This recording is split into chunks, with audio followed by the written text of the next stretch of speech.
Hi, this is a short video about the last topic that I didn't cover in the lecture on Monday, and so I'm going to talk about multimeters right now.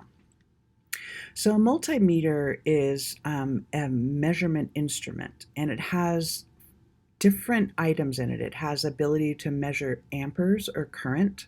It has the ability to measure volts or the voltage meter.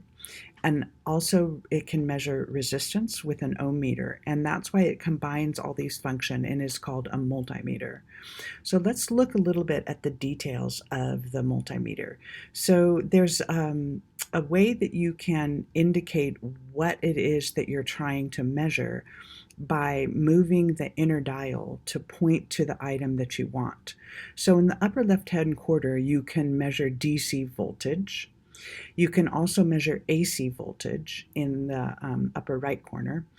You can measure direct current. So as opposed to voltage, you can measure current over on the right-hand side. You can also measure resistance in the lower left. And so that's why it's called a multimeter, because you can select the thing that you'd like to measure. There's a bunch of input items that you'll need to know about: the common or the ground, the voltage, resistance, or lower current measurement input, and then the output, and then the use of the measuring high current is right here. And these are output terminals.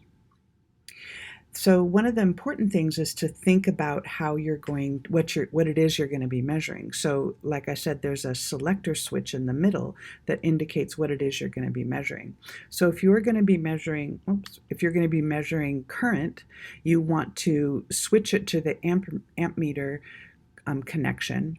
One of the important things is you need to put the measurement device or the amp meter in a series with the circuit, and that's because you want the current to be flowing through the amp meter in order to measure it.